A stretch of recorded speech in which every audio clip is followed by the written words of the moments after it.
Hello, everyone. Welcome to this week's edition of Voices of Africa.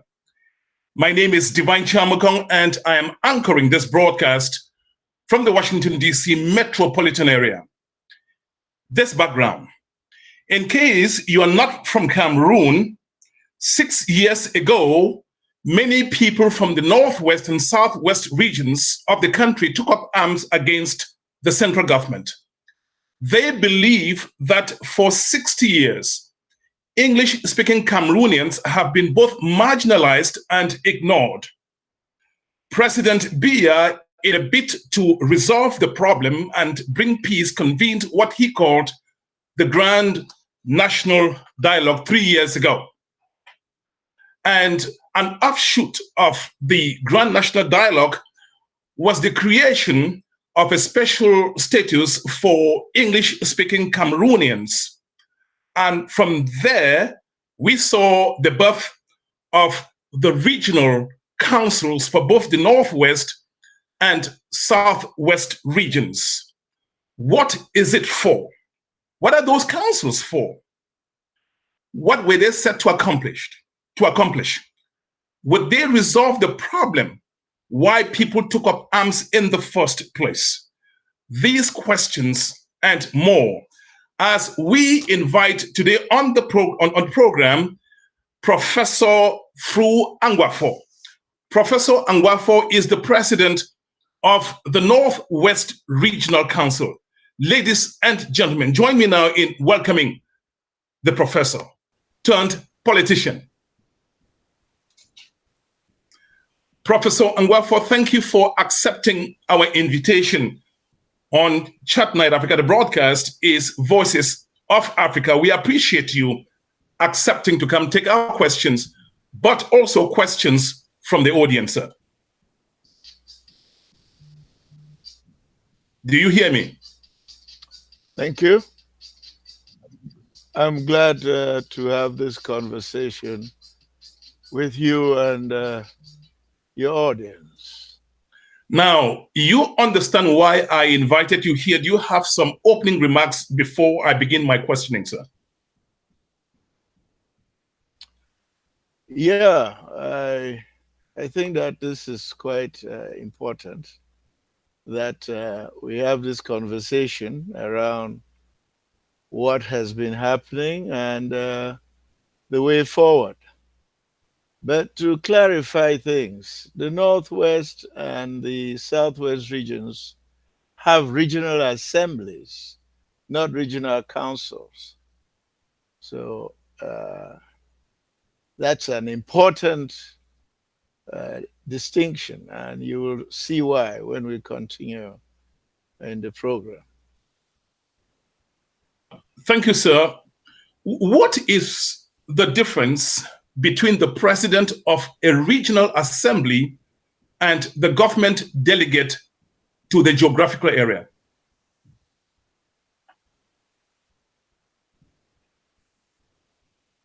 They are in two different streams, sir. There's no longer government delegate in Cameroon's administrative and political structure. Now, do you understand that a lot of people in your area of jurisdiction are sort of skeptical when an appointment is coming from Yaoundé? I don't know why you're talking about appointments. We are elected. Educate us a little bit. How does somebody become the president of the regional assembly? Well, regional assembly, as you know, first of all, the regional assemblies are only in the North and the Southwest region. Elsewhere, you have regional councils. And the difference is the regional assemblies are bicameral institutions made up of two houses. The House of Regional Representatives that are 70 in number, and in the Northwest, they come from the 7 divisions There's a second house, the House of Chiefs, that has 20 members. That is why this is an assembly instead of a council. Councils don't have houses of chiefs. So that's an important distinction. And this is a clear organization following the special status given to these two regions for their historical, cultural, legal, and educational specificity linked to their the 40 years of the British mandate to these territories. So indeed, it's important that we understand that. And you will see that there are areas of public life and administration devolved to these sub-sovereign institutions, which are not devolved in the other 8 regions. I take, for instance, the House of Chiefs, where you have specific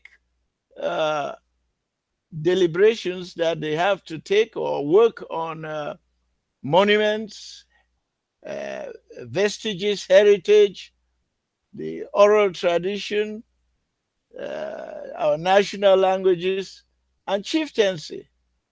And they may be consulted by the central government for these specific issues that devolved to the House of Chiefs. So the difference is quite outstanding. And we ought to open our minds and follow the law and the organization as Parliament voted. So another distinction in the Northwest and the Southwest is the regional executive councils are structured to accommodate the 2 houses of the 8 members of the regional executive council. 2 necessarily must come from the House of Chiefs. And this regional executive council is presided by someone elected from the regional, from the House of the Regional Representatives, and the vice elected from the House of Chiefs. Another important distinction is that in these 2 regions, we have commissioners who implement policies in the areas that are devolved to the sub-regional, to the sub-sovereign regional assemblies. And for instance, in the area of economy, economic development, planning, local finance, environment, transport, tourism, leisure, urban town planning. All of this is in the portfolio of the Commissioner for the Economy. You have a Commissioner for Health and Social Development, and finally a third, a Commissioner for Education, culture, and sports. So you see, in principle, in the legal dispensation, in the organization of work, and in reality, the special status is here and alive. When you talk about sub-sovereignty, what specifically, how is it a sub-sovereign? Even how does the word sovereign come in there, sir? Well, if you have followed the process in the African Union and in the other countries, where you have 3 layers of governance, you would see that there is a central government which has the sovereignty, and they devolve some aspects of that to the regions. For instance, in matters of the four sectors that competencies have been sent. We do have powers in following and managing touristic and hospitality institutions in the tourism and leisure area. We have to follow and make policies local on environmental issues, inter-urban transport policies and management. But in all of this, control and legislation, which is nationwide, remains in the hands of the central government. And that's when we talk about the sovereignty. So sub-sovereignty is a devolution of some of those powers that they exercised before to regional institutions. Yes, I ask that question, sir, on purpose because critics of the regional assembly say it looks like a dog that's walking outside, but there's a leash attached to it, and the person who is holding the leash is inside the house. If you're a passerby, you see the dog on the pavement, you would think that the dog isn't with a leash. But in reality, somebody's controlling from some direction. Why are those who think this way wrong, sir? First of all, I don't know what you mean by control. All systems world over have control. I believe even if where you are, there is oversight. Oversight at the federal level, oversight at the state level. It's a question of what is in the law. The law typifies what the regional assembly can do and what it cannot do. So it's not a question of holding you on a leash. If there is a leash, it is the law. And the law is voted by the representatives of the people. And everyone should follow the law.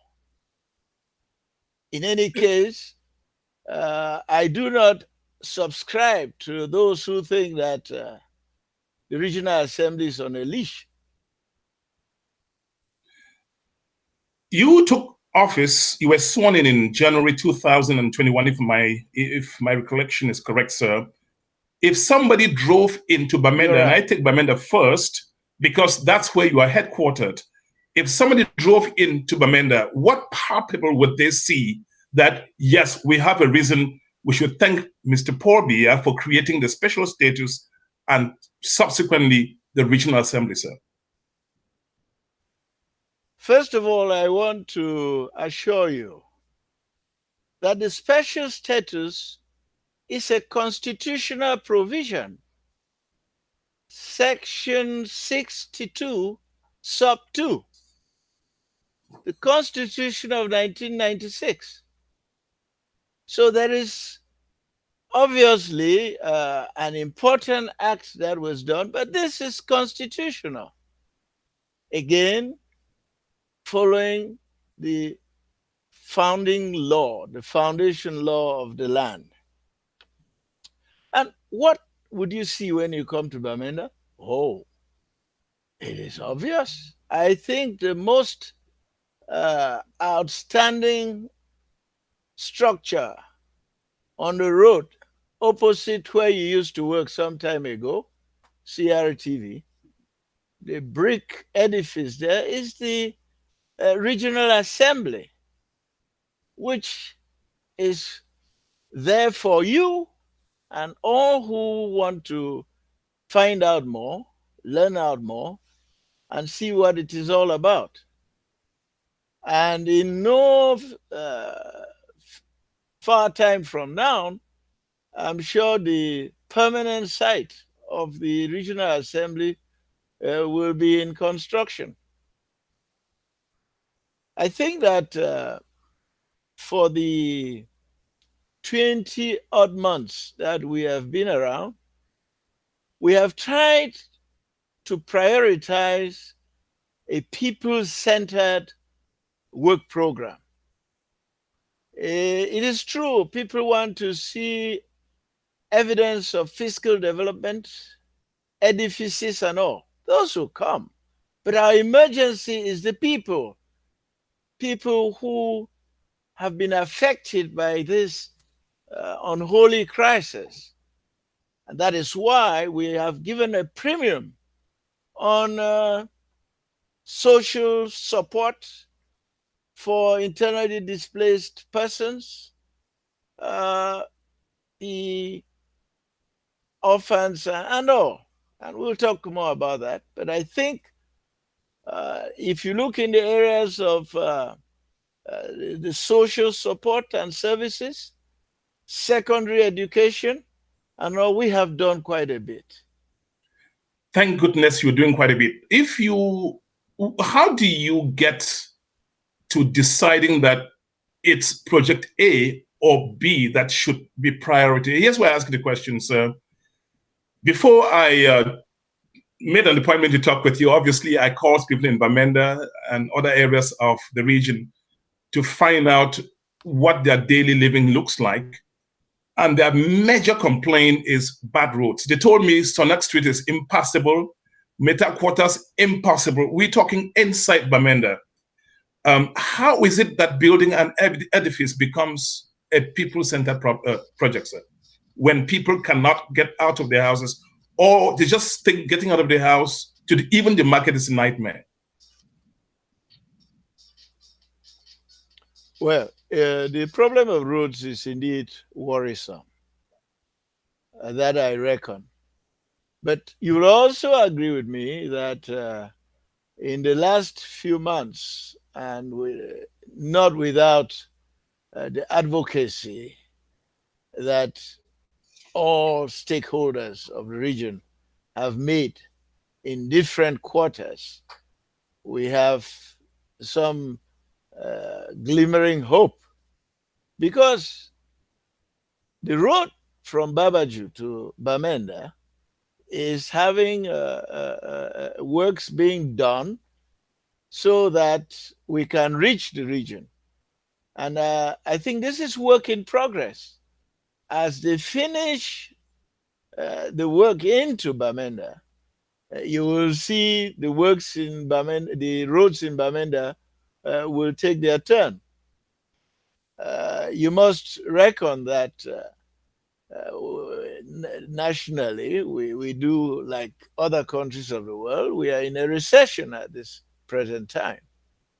But notwithstanding that, I have seen a lot of effort done with the main road leading to the region. And I think in a short while from now, we will see the other roads being done. People in your immediate vicinity believe that you are responsible for the kind of roads that they deserve. It's your responsibility. Is that correct, sir? In other words, if they cannot drive on pliable roads, that is your responsibility. No, I see that we have to move up to a little more education. There are 4 categories of roads in the country. You have the highways, which are the responsibility of the central authority. And then you have national roads, still the responsibility of the central authority. And we have regional roads that are the responsibility of the regional government. And then you have council or municipal roads. I will tell you, the regional roads, for instance, we are working on them. We had a landslide on the regional road leading to Fundong. And this was not programmed, but we did everything to get funding, and the contract for that has been launched, and this road will be done. Give us some examples. Yes, sir. Give us some examples of what regional roads in the city of Bamenda are. Well, the regional road for Bamenda, for instance, is the road from the hospital roundabout through Alabuka, through Mbengui, all the way to Njikwa. That's one regional road. These are all classified, sir. And I would suggest those who want to, they will look at the Prime Ministerial Decree, which actually identifies the regional roads in the entire region. And of course, the presidential decree classified the roads. So all roads are not in the purview or the of the regional assembly. There are roads for the region, there are roads for councils, and the national and highway roads are for the central government. And I can understand that.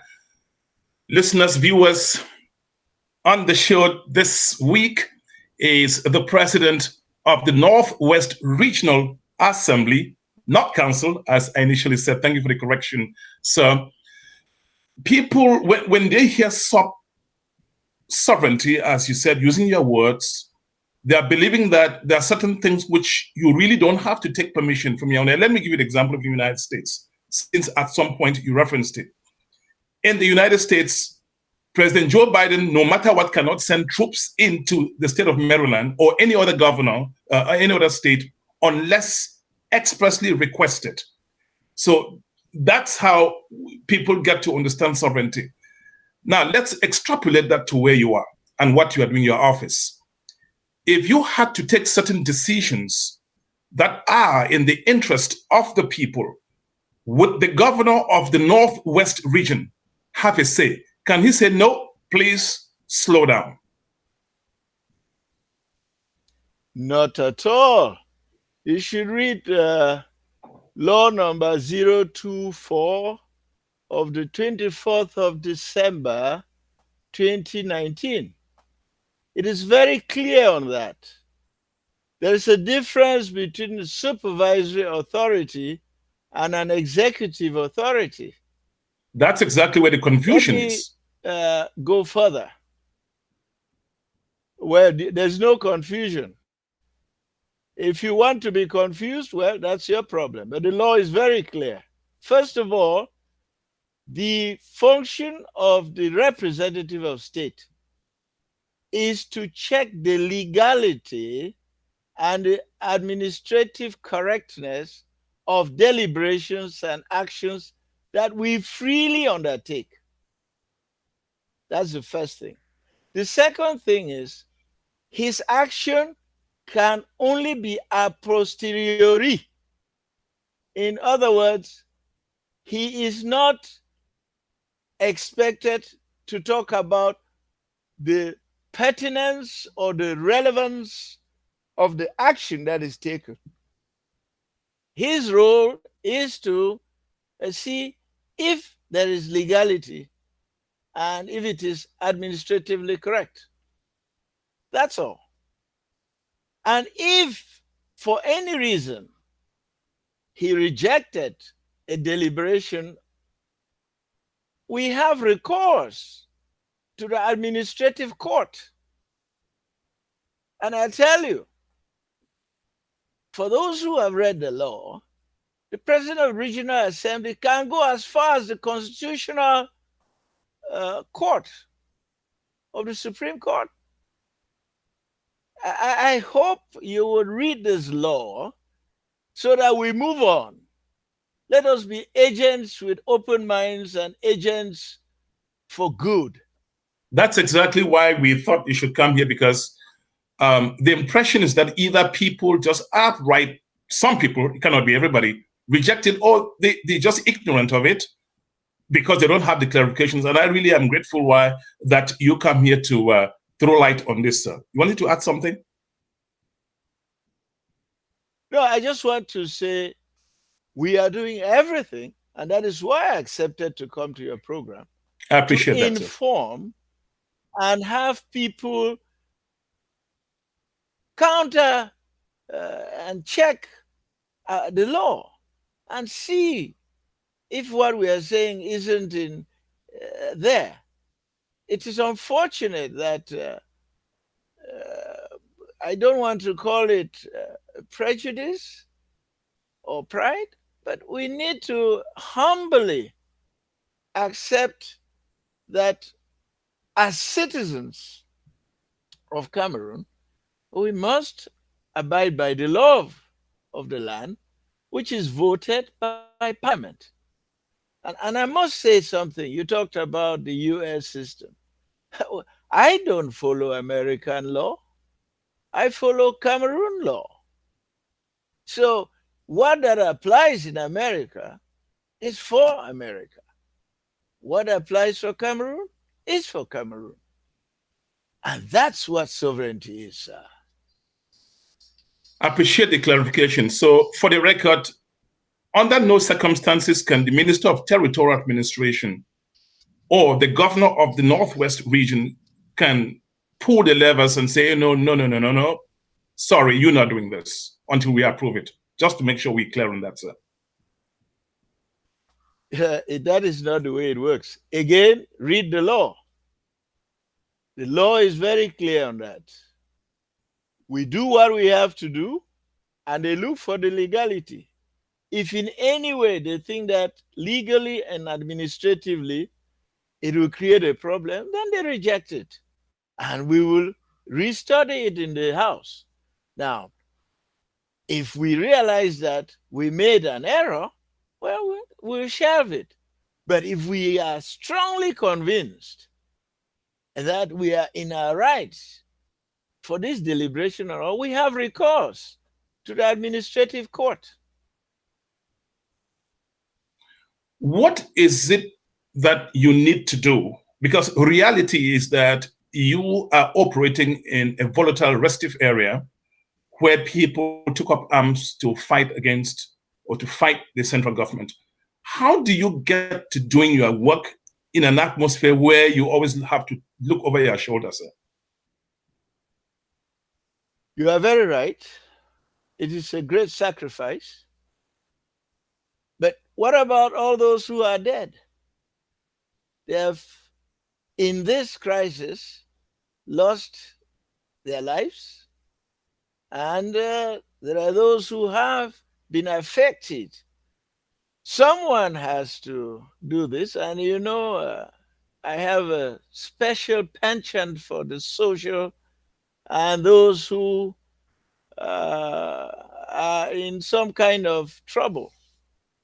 I think the risks are there, but we also must know that more and more, I think the population is understanding that everyone has to find out what it is that each individual, each community has to do so that we bring back peace. As for us, we work, but most of the time we have meetings and focus group discussions with different associations that come up to the assembly. And I can tell you there is a good movement in the community. I would largely talk to you about what I think is a founding and a defining moment for us is when we've set up the Peace and Development Committees of the Peace and Development Initiative. What is this all about? Is that we found out that there are different segments of the population, and the most hardly hit segment are those that didn't go to school. A lot of them don't even have identity documents, so they are unable to get jobs. They are illiterate, so they can't understand much. These are the people, a lot of them who are unemployed, who are at risk of going the wrong way, let me say so. And we figured in the good old days, a lot of our roads, a lot of our bridges were done by community labor. Luckily, the government has a program that is highly subsidized also by the World Bank, which encourages high intensity labor activities in communities. After studying this program and working with community-based organizations, we had a series of trainings in the assembly and in the community. And after that, we created divisional and subdivisional peace and development committees. We now have a bottom-up approach where communities will look for activities that in the past were labeled community labor, which now we can sponsor. And those who will work here, sir, are these people who have fallen between the cracks, who didn't go to school, who feel they are not, they don't belong. So I think this is a major, to us, a major policy change. And for all I know, the central government has been very supportive. And everyone has been supportive. The administration, they've been working with us. So I don't know where this business of setting up the central government and the administration against regional and local authorities comes from. Let our past not make us captives. Let us be agents of good, the goodness and the change. I believe in the vast majority of my constituency, the people of the Northwest. They are good people. And I think working with all the stakeholders, the funds, the ARDOs, the religious authorities, women's and youth groups, the mayors, the municipal councillors, representatives from the regional assembly, with all of this, I think we'll begin to have the conversation, the discussions. After all, what are the drivers of this conflict? There are many. We have been trying to put one or two, but there are many. When we talk to people, you begin to see that some are local, some even within villages, some inter-village, and then, of course, some even between the two English-speaking regions, we have some gripes. Of course, I'm not the one to tell you. There are drivers of conflict all over the place, which means our approach must be a wholesome, a collective approach where everyone must commit and take ownership of the problem at their level. And we now have interpersonal and mass communication within the communities. And I think this will give us, I hope anyhow, ample reason to see a better day tomorrow. Thank you, sir. We will bring you right back on stage. Time for us to have a little interlude. That will be our commercial page. Stay tuned. I'll be right back. Imagine a reserve setting that communicates directly with nature. You are there, Jirai's Guest Rooms. It is the ideal place for the best furnished apartments. Whether you are alone, as a couple, or as a family, your stay will be most pleasant in the Jirai's Guest Rooms, where comfort and security punctuate your daily life. To facilitate travel for its customers, Jirai's Guest Room have provided luxurious vehicles available 24 hours a day. You are passing through Yaoundé, ask for Jirai's Guest Room located in the Mbangong Koloso Mbankomo district, 25 minutes from Yaoundé Simaleng International Airport. Reservations 679257925 or 699007685. Jirai's Guest Room, more than a pleasure to serve you. You are watching Voices of Africa on Chat Night Africa. My name is Divine Chamukong. I am anchoring this broadcast from Washington, D.C. metropolitan area. My guest on the platform is Professor Fru Angwafo, who is the president of the Northwest Regional Assembly. Ladies and gentlemen, let's once more welcome the president of the Regional Assembly for the Northwest region in Cameroon on the platform.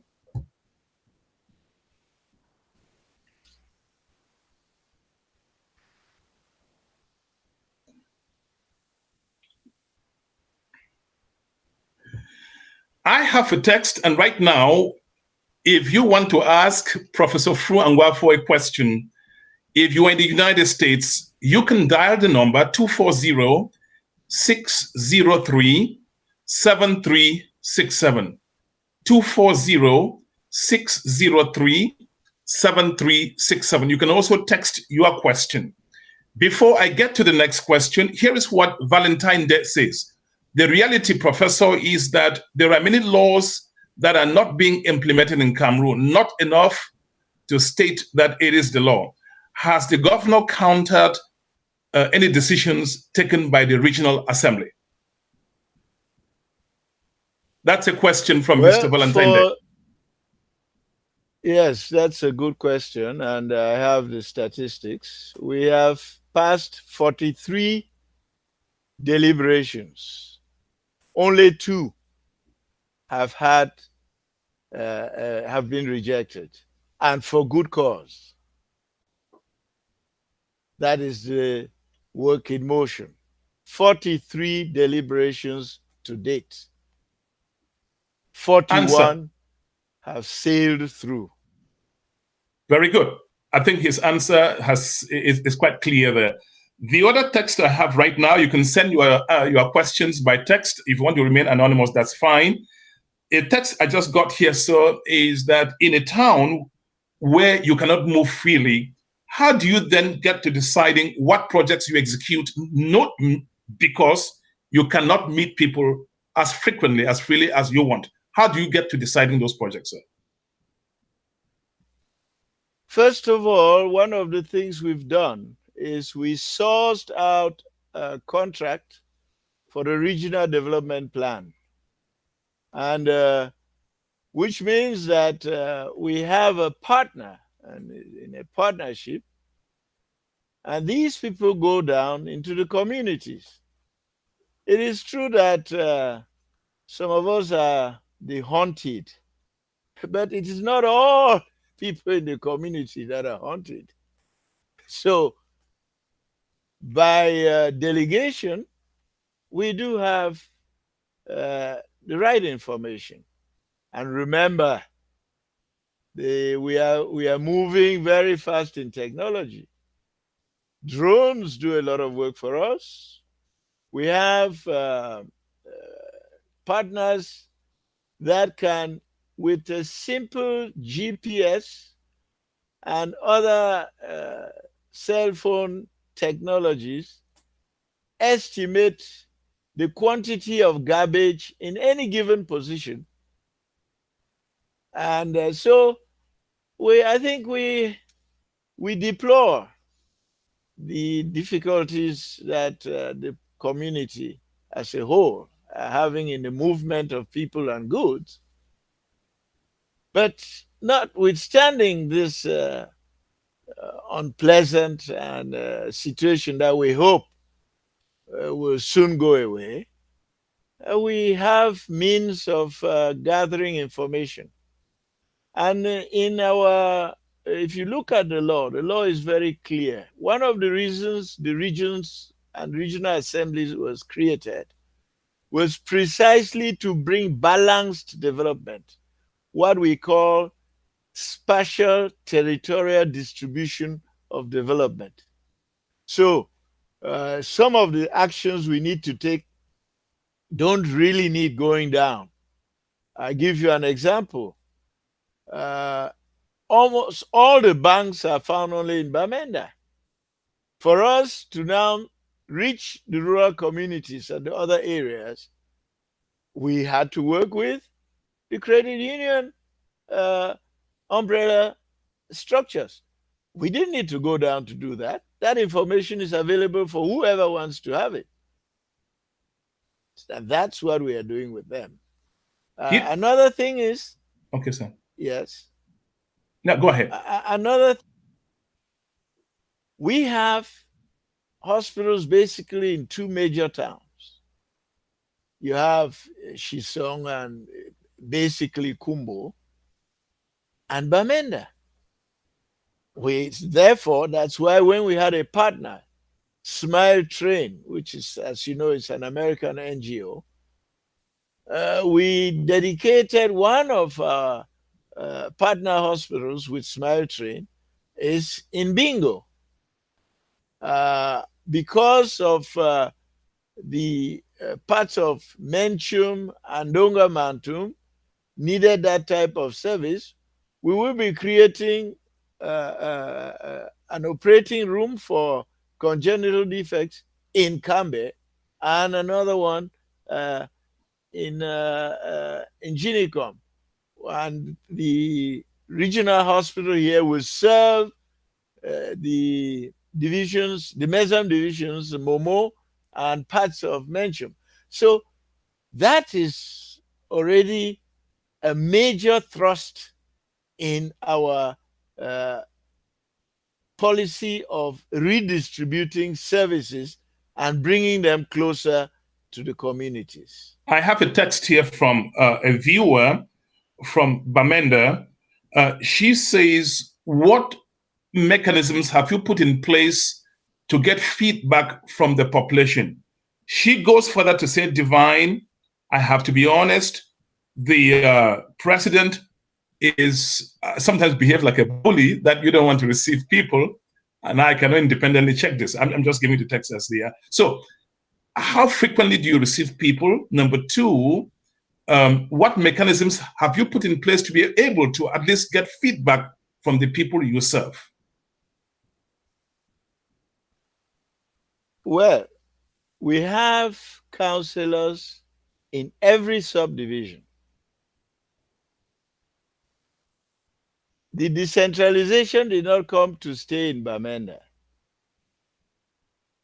So those people have mechanisms to bring information up. I just described to you the subdivisional and divisional committees.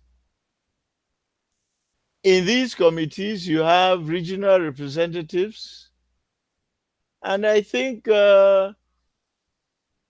they have not just a role of information and bringing, but they serve that community.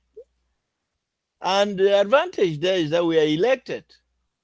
So when you are elected, you have a mandate, you know, you have to produce your balance sheet. That's the first thing.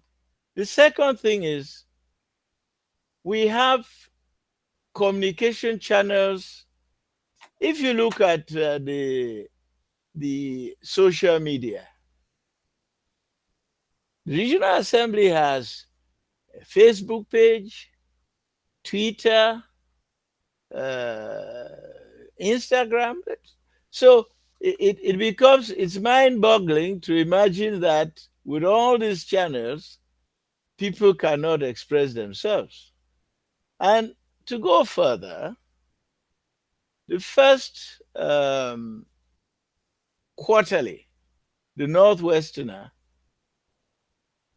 sent out messages, and people on their free will commented on what they thought the Regional Assembly was. Some of the comments were positive, some were negative. And of course, where they're negative, we try to work for them. Now the question of when do and how do we receive people? I think we receive people all the time. I don't know. And in our assembly, there is a specific dispensation for the regional assemblies of the Northwest and Southwest. The public independent conciliator is there to take all the gripes and problems from users who feel their rights or freedoms have been abused. So I think there are so many possibilities to be heard.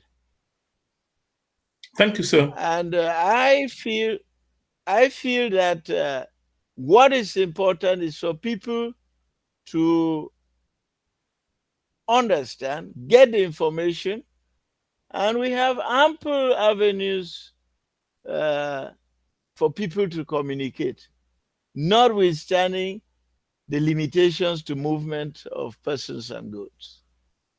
Another question by text. Divine, please, can you ask the Regional Assembly President this question? What realistic peace building projects do you and the councillors have for the province? For the region, you mean? Well, for the region, I mean. Well, what does he mean by realistic? I don't know what that means. Well, let's say, let's take out that word. This communication we are having is not a process for peace. It's a process. I think what she wants to know, sir, is what are your peace building initiatives that you are taking in the region? Because you can put all these projects on paper, but if there's no peace, it's hard to understand or see how you carry them through. So what are the peace building initiatives, sir? I just gave you a whole description of the Peace and Development Initiative. We yeah,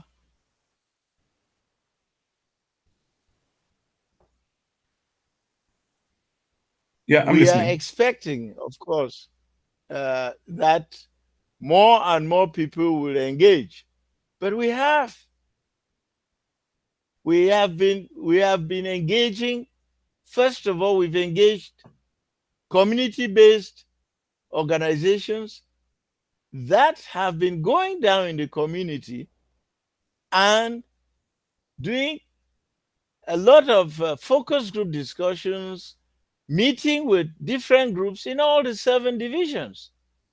And what is going on now is that projects for cleaning roads, taking care of sanitation, doing bridges and all, that come from those communities will be sponsored. So I don't know what else this lady wants, but if she has a proposition, the assembly is open and waiting for her. There have been, and I'm getting this again, I'm having a lot of text messages flooding my phone. Another question, this time from Maryland. Mr. Regional Assembly President, you talk about peace building, consultations. Are there times you think you should meet those who are carrying guns and fighting the central government?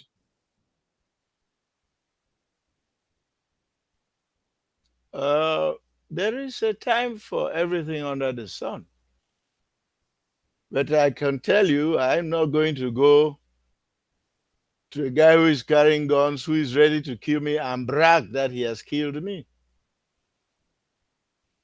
I may be willing and open to helping people, but I'm not suicidal. And that's understandable. I think the question is predicated on the belief that this is a political crisis in a region that you had, and the answer, the solution cannot be military, it's political. How far do you disagree or agree with that? I think that, like I said before, there are many drivers of the crisis. And more and more, we have a lot of confounders. It is often not so easy to make out who is carrying a gun for a political motive, or is carrying a gun to settle scores, or is carrying a gun as a bandit. So I don't know how you make that difference. So I cannot, and I don't have that responsibility. The Regional Assembly, by law, has sectors devolved to it. The sector of security is not one of them. And even at a lay level, I believe it is important that we work with everyone. Everyone. Those that are in the military, civilians, so that we begin to look in the same direction. So if non-state operatives that have weapons want to talk, we'll talk with them if they don't have weapons. Of course. We are open to talk to anyone.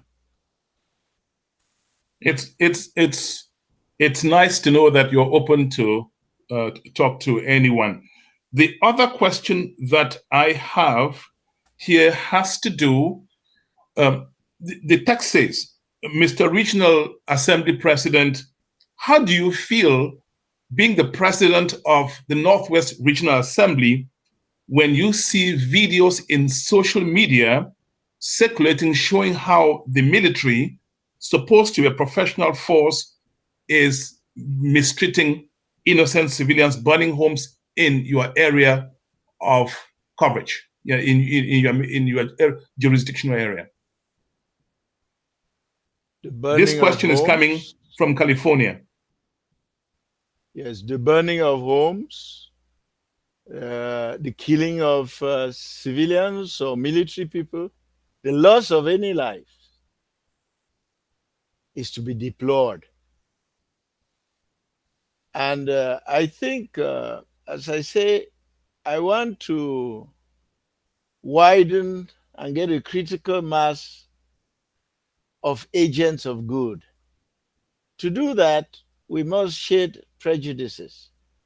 You know, over the time, it is often even very difficult to distinguish between a state and a non-state military personnel, because non-state military personnel have also had military uniforms and weapons. So I think to move forward, yes, we need to do all. Yes, we need to have dialogue. And dialogue is a process. It's not an event that is staggered or over time. That is why we thought the Peace and Development Initiative, which is done not just by the Regional Assembly. The Regional Assembly is just part of a movement. The religious authorities, the funds, as I said, non-partisan people in the communities, they too are there with us. They too have their word. So Mr. President, Mr. President, this question just came in. How else or what else would you like added to your responsibilities or from Yaoundé? The person is believing that not enough is given you as leeway to act in the service of the people of the Northwest region. What else would you like added? If you read the law, I think it's section 400 and... Oh, he's fallen off the line. You are watching Chat Night Africa from Washington, D.C. metropolitan area. I believe that he's going to come back on the platform. These things happen. This is a live broadcast, and you can expect a few things happen. But that notwithstanding, I think he will come back and join the broadcast. Time for this interlude of music. Sorry, that is...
You are watching Voices of Africa on Chat Night Africa. Your host is Divine Chamokong. I'm in Washington, D.C. metropolitan area.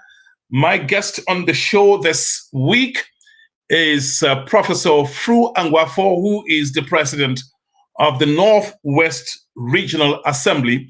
And as I told you from the very start, this was an offshoot of the Grand National Dialogue, which was convened by President Biya because of the armed conflict going on in the northwest and southwest regions of Cameroon. Professor Ngwafo is back online, so we will invite him to join us on the platform again.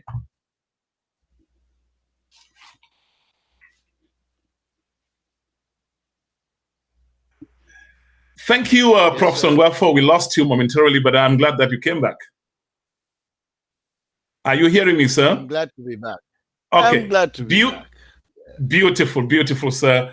I want to really thank you for accepting to come on the show this week. And I mean, you have a short time to be in the United States, and we invited you at short notice. You had no problem coming to take sometimes uncomfortable questions. Some people might call it that. Anybody watching this broadcast can dial the number 240-603-7367, 240-603-7367. If you're overseas, you can do 001 first before you dial the number. You can reach me via WhatsApp also. I have another question from Valentine there. He says, sir, can you highlight some of the 43 decisions that you said you took and how they improved the lives of the people? He's asking you to get very specific. Not all 43, but some that directly impacts the life of the people of the region. Oh boy, that is wonderful. We supported the PW Social Club financially and all. And you know, they won the cup. We carried out viral hepatitis screening with the regional hospital, sponsoring that. We had scholarships to the Regional College of Agriculture in Bambili, prize awards to National Veterinary School in Jakiri, assistance to the Garden of Education and Healing Orphanage in Bamenda for the production of reusable pads, assistance for the organization of several things, the African Child's Day, distribution of 2 containers worth 70 million CFA each from our partner MedShare to all the district hospitals in the region and the regional hospital.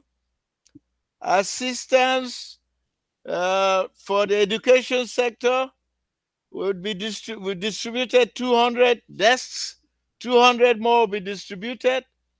We supported with pedagogic inputs for 2,000 IDPs. We granted scholarships to 92 laureates for national exams, subventions and didactic materials to students, aid to flood victims in Widikum. Boy, I can go on and on. And as I told you, there are lots of projects that are going on. So I plead with my people to shed some of the, you can't block yourself. You can't cut your nose to spite your face. Let us get together and move our region forward. I can carry on. The Fundong Road I talked to you about, the Nowedif. Now, this was a deliberation that they told us it wouldn't pass, that Yaoundé would not let us create the Northwest Development and Investment Fund. It's moving on. So I think we have ample reason to believe that the Regional Assembly is here to stay. It is up to the population. I mean the population, because we only represent them. If you remain skeptic, well. And I do understand. Please, if for any reason it looks like you're having connectivity issues, if for any reason you fall off the line, please come back in the way you came just moments ago. This broadcast is on YouTube. You can also have your friends who are not on Facebook watch it. It's on the internet, www.chatnightafrica.net. You can also watch it on LinkedIn. You are watching Chat Night Africa, and the broadcast is Voices of Africa. We also have another program on this platform, and that is called Family Matters. Soon to be will be a broadcast on health and wellness. I want to thank all those medical doctors who have signed up to come be my guest. Dr. Joanna Tala will very soon come here to talk on belly fat. And women and even men these days, a lot of men in our community are looking like they're pregnant, no fault of theirs. Sometimes it's behavioral, sometimes it's hereditary, as I hear. But again, we are going to bring Dr. Joanna Tala to explain those things. Dr. B. Tatzong for Mundam will be coming on the health and wellness slot on Chat Night Africa to talk very soon on food poisoning. We've seen a lot of situations in Cameroon where people go to a party, eat something, and then come back. Some are dying, and sometimes this is not criminal necessarily. Sometimes it's just the kind how the food was stored, and maybe after it was cooked and taken to a party, not taken care of. So there are lots of things which Dr. B. Tatzong Fomunda will be coming on the health and wellness slot on Chat Night Africa to discuss. I urge that you stay tuned, especially the broadcast on belly fat. Look around you and you get what I'm talking about.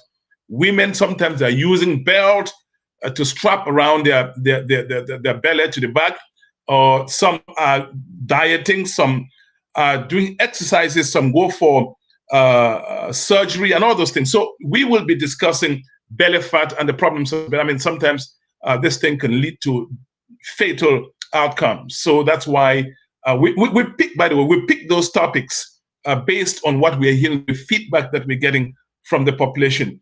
We will be ending this broadcast very soon. So I'm still opening the lines, please.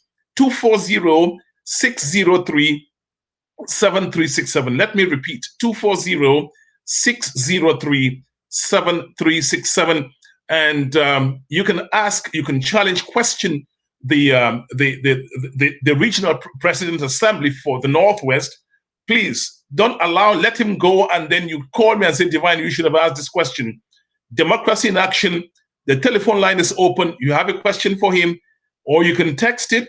The question is audio only, so don't worry about people seeing who you are if you want to be anonymous. Another note before we wait for him to come online again. If you know anybody, regardless of nationality, where you are in any country around the world, who is doing things selflessly, sacrificing time, resources, skills, please, by all means, let us know. Somebody who is creating somebody who is transforming complaints or challenges into economic opportunities, serving communities.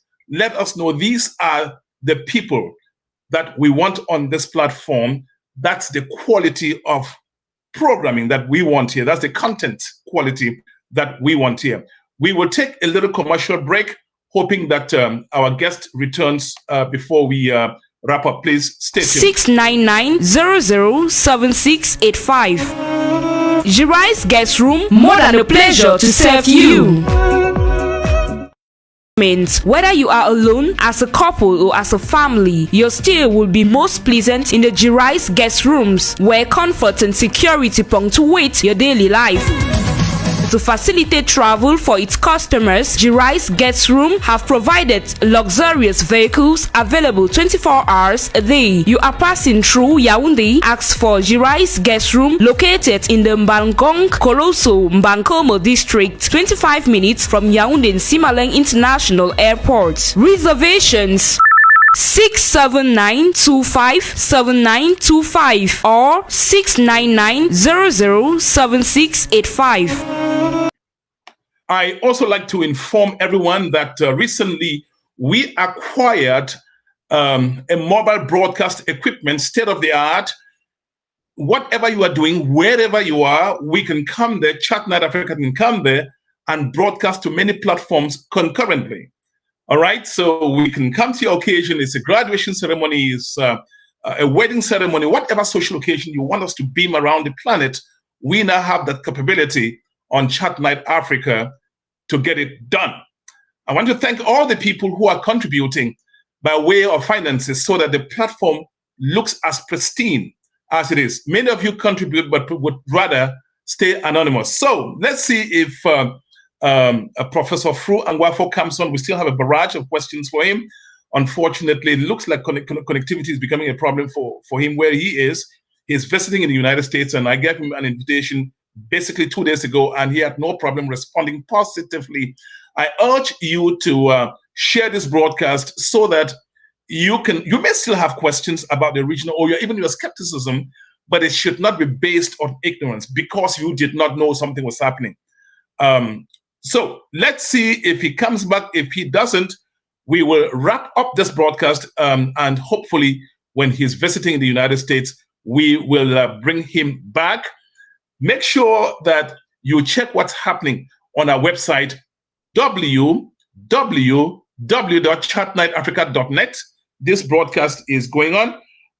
Professor Angwafo apparently is not able to come on right now. Prof, I cannot take your phone call right away because I'm on the line. But thank you so much for watching this broadcast. We'll find time again to bring on. Let me see. Maybe he has something to say. No, he's gone off. Anyway, thank you for watching this broadcast. My name is Divine and Chamukong. You can have it on YouTube. It's on our website, www.chatnightafrica.net, and of course on LinkedIn. I love you so much. Again, let's stay connected. Thank you for continuously supporting Chat Night Africa platform. It is your station. I am only the anchor. That's how we wrap up this week's edition of Voices of Africa. Thank you all for watching, and goodbye. I'm coming back. I'm coming back. I'm coming to get down. I'm coming to dance, We're gonna dance, we're gonna get down, we're gonna party hard, we're gonna boogie woogie, and when we jam, it's out of sight. This song right here